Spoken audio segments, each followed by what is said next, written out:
Media का असर कहाँ पड़ता है? मैं तीसरी हेडलाइन, तिरंगा लहराए मुसलमान बढ़ता रहे भाईजान। भाईजान मेरे ख्याल है यहाँ पर भी ओवैसी का जिक्र होता है। पाकिस्तान का प्लान 50 हुआ फेल। डिपेंडेंट है गवर्नमेंट के एडवर्टीजमेंट्स पे डिपेंडेंट है। हिंदुस्तान आज अपनी आज़ादी के 75वां जश्न मना रहा है। इसी हवाले से एक इंट्रोस्पेक्शन और जश्न के साथ साथ इंट्रोस्पेक्शन भी हो रहा है। और इसी मौजू पर बात करने के लिए हमारे साथ मौजूद है नामवर, दानिश्वर, सियासतदान, डिप्लोमेट और उनकी शख्सियत कई एस्पेक्ट का एक मजमुआ है, एक अंजुमन है, एक इंस्टीट्यूशन है। वो हैं जनाब मणिशंकर अय्यर साहब, जो अपने बेबाक ख्यालात के लिए भी बड़े मशहूर हैं और डंकी की चोट पर हक बात कहते हैं। मणिशंकर अय्यर साहब, आपका सालार के इस प्रोग्राम में इस्तकबाल है। शुक्रिया, बहुत बहुत शुक्रिया। इस वक्त जो मुल्क जिन हालात से गुजर रहा है, 75 साल हो गए हैं, इस वक्त तो सबको खुशो खुर्रम होना चाहिए था, सबको हैप्पी होना चाहिए था, लेकिन सूरत हाल उसके विपरीत है, उसके बरअक्स है। क्या कहेंगे इस पर? मैं भी फिक्रमंद हूँ।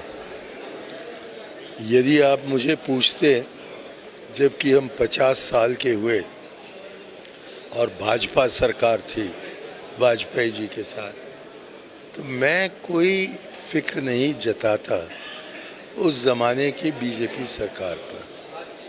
लेकिन जो हमने पिछले 8 साल में महसूस किया है, उसको मद्देनज़र रखते हुए लगता है हमें कि हमारी जमहूरियत, हमारी सेक्युलरिज्म, हमारी विविधता में एकता, हमारी राष्ट्रीयता, इन सब पर बहुत बड़ा ख़तरा उभर कर आ रहा है। और मैं बस उम्मीद रखता हूँ कि सन 24 में हम इनको रोक पाएंगे, और यदि वो नहीं हुआ तो तब हमें 29 का कुछ न कुछ करना पड़ेगा। लेकिन जब तक कि मौजूदा सरकार रहती है तो इन सारी चीज़ों पर खतरा रहेगा। लेकिन सर, आप जानते हैं कि जो पॉलिटिकल पार्टीज़ है, हमारी जो पॉलिटिकल पार्टीज़ है, वो वोट बैंक से आगे कुछ देखती नहीं है। जो स्टैंड लेना चाहिए, बोल्ड स्टैंड लेना चाहिए, वो कांग्रेस हो, कोई भी पार्टी हो, समाजवादी पार्टी हो, जितने भी हम देख रहे हैं, बहुत रेयर जो है तो वो स्टैंड लेते हैं। सिर्फ हमने देखा है कि सीपीएम को देखा कि सीपीएम बोल्ड स्टैंड लेती है, उसको कोई फिक्र नहीं होती कि मेरा वोट बैंक इधर चला जाएगा या उधर चला जाएगा, या उनके पास वोट बैंक नहीं है, जो कुछ भी है। तो इस सूरत हाल में आप 2024 की बात कर रहे हैं, तो किस तरह से आप वो काउंटर कर सकेंगे, मुकाबला कर सकेंगे?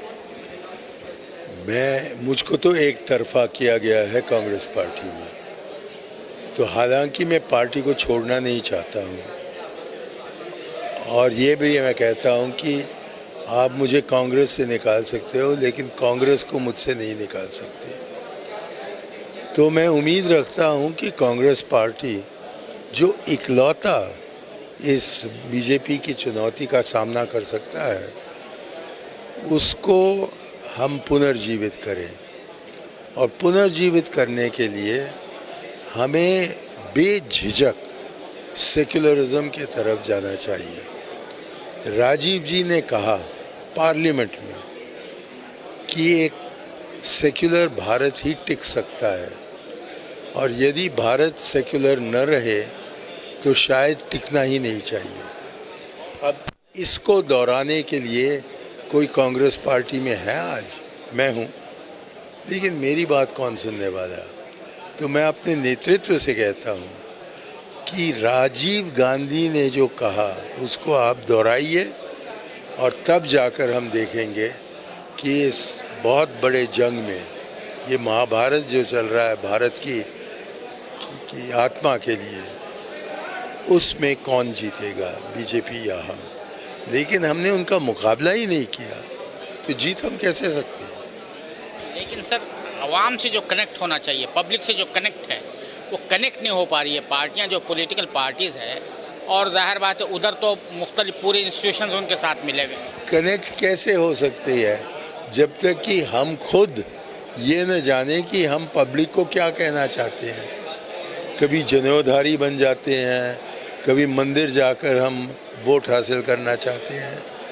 वो जो कांग्रेस हुआ करता था, महात्मा गांधी से लेकर राजीव गांधी तक, उसको हमें पुनर्जीवित करना है। जबकि 1947 के दौरान जो दंगे फसाद हो रहे थे और लाखों हिंदुओं को मारा जा रहा था, जो उन्होंने कहा कि हर हालत में पाकिस्तान मुसलमानों के लिए बने या न बने, हम भारतवर्ष को हिंदू राज नहीं बनाएंगे। अब कौन है आज ये खुलेआम और बुलंद आवाज़ में कहने को तैयार है कोई? अच्छा सर, आपने ये बात कही कि 75 साल, तो अब ये जो 75 साल का हमारा अरसा गुजरा है, एक दानिश्वर के हैसियत से, एक इंटेलेक्चुअल के हैसियत से, आप इन 75 सालों में क्या असेस करते हैं कि हमारे मेजर अचीवमेंट है और मेजर फेलियर्स है?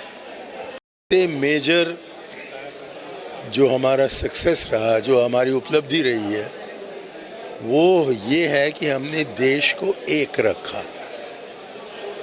कोई भी हमें छोड़कर नहीं गया। प्रयास हुई है लेकिन वो विफल। हमने देश की एकता, देश की अखंडता को बचा रखा है। ये अपने आप में एक बहुत बड़ी उपलब्धि है।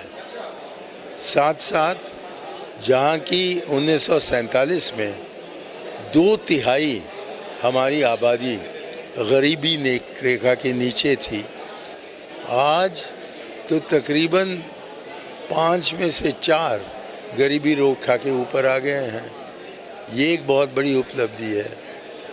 तीसरी चीज़ ये है कि विदेश नीति में हम किसी के गुलाम नहीं बने।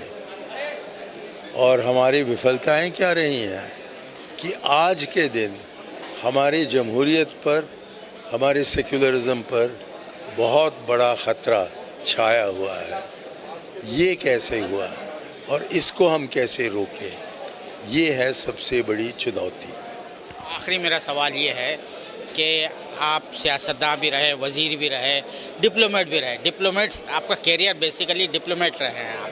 तो आज जो हमारी जो फॉरेन पॉलिसी है उसको पर्सनलाइज कर दिया गया है, और उसका जो अभी एक रिपोर्ट आई है, एक स्टडी आई है कि हिंदुत्वनाइजेशन नहीं करना चाहिए, हिंदुत्वनाइजेशन किया जा रहा है। जिस तरह से किया जा रहा है कि वो जो एम्बेसीज जो है, जब ये नुपुर शर्मा का मामला सामने आया तो वो हमारे एम्बेसीज जो है रूलिंग पार्टी की वो बन गई, तर्जुमान बन गई, स्पोक्सपर्सन बन गई। तो इसको किस नज़र से देखते हैं एज ए डिप्लोमेट? मैं समझता हूँ कि विदेशी नीति में हमारे कुछ उपलब्धियाँ रही हैं। मिसाल के तौर पर रूस से जो हमने दोस्ती बनाई थी सन 47 से लेकर, उसको कायम रखा गया है। साथ साथ अमेरिकनों के साथ दुश्मनी नहीं, एक किस्म की दोस्ती रही है, लेकिन गुलामी नहीं रही है। तो दुनिया के स्तर पर जो भारत को अपना स्थान आज़ाद दिखाना था, उसमें हम कामयाब रहे हैं। लेकिन जहाँ तक कि पाकिस्तान जो हमारे बिल्कुल बगल में है, उसके साथ जो रिश्ते बर्बाद किए जा रहे हैं, मैं समझता हूँ कि हमारी सबसे बड़ी विफलता वही है। और क्यों ये किया जा रहा है? क्योंकि पाकिस्तान और पाकिस्तानियों को लेकर हिंदुस्तानी मुसलमान को शिकार बनाया जा रहा है, और हमारी डोमेस्टिक पॉलिटिक्स में इसको लाकर वो इस बाग से उतर नहीं पा रहे हैं और उतरना भी नहीं चाहते हैं। वो पाकिस्तान को दुश्मन दिखाकर हिंदुस्तानी मुसलमान को भी एक तरफा करना चाहते हैं, दिखाना चाहते हैं कि ये कोई अलग है, ये कोई घुसपैठ है। और ये हमारी सबसे बड़ी विफलता रही है। जब तक कि हम चीन और पाकिस्तान दोनों से हम अपने अच्छे रिश्ते नहीं बनाते, तब तक जो स्थान हमें मिलना चाहिए दुनिया में, वो नहीं मिलेगी।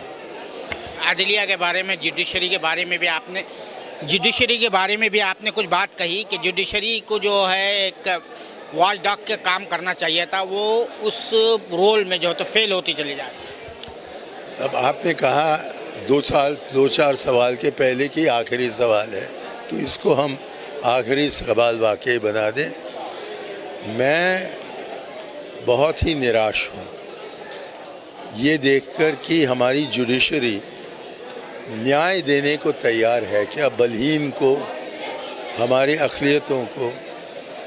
यही है उनका मूल काम, और लगता है कि वो करने को तैयार नहीं है।